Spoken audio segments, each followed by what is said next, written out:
ప్రార్థనకు ఆకాశదీపం ఒక్క దేవాలయంలోనే కాదు, ఇంట్లో కూడా ఆకాశదీపం వెలిగించవచ్చు. ఇంట్లో కూడా ఆకాశదీపం వెలిగించవచ్చు, దాని చేత ఎనలేని ప్రయోజనాన్ని పొందవచ్చు అని శాస్త్రవాక్కు. ఎలా వెలిగించవచ్చు అంటే, యజ్ఞంలో ఉపయోగించేటటువంటి చెట్లు ఏవి ఉంటాయో అటువంటి చెట్టు కొమ్మ ఇంటి యజమాని యొక్క చేయి ఎంత పొడుగుంటుందో అంత పొడుగు కొయ్యతో తయారు చేస్తారు. ఏదో మా ఇంటికి నేను యజమానిని, నా చెయ్యి ఎంత పొడుగుంటుందో అంత పొడుగు చెక్క ఒకటి తయారు చేసి దాని మీద మధ్యలో ఒక జ్యోతిని వెలిగిస్తారు. చుట్టూ 8 చిన్ని చిన్ని ప్రమిదల వంటి ఉంటాయి, అందులో 8 చిన్న దీపాలు వెలుగుతూ ఉంటాయి, మధ్యలో పెద్ద దీపం వెలుగుతూ ఉంటుంది.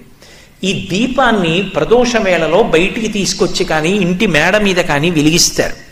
వెలిగించి ఒక మాట చెప్తారు, దామోదరాయ నభసి తులాయాం డొలయా చష.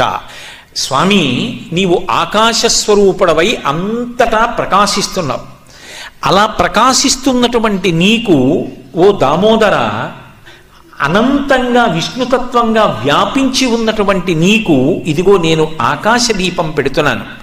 ప్రదీపంతే ప్రయచ్ఛామి, ఊగుతున్నట్లుగా ఉన్నటువంటి ఈ దీపాన్ని పెడుతున్నాను.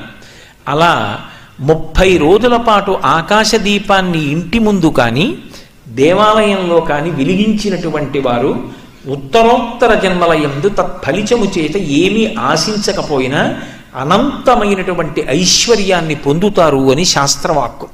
ఎందుకంటే దేవతలకు ఒక లక్షణం ఉంటుంది, మనం అడిగామా అడగలేదా అని వారు చూడరు.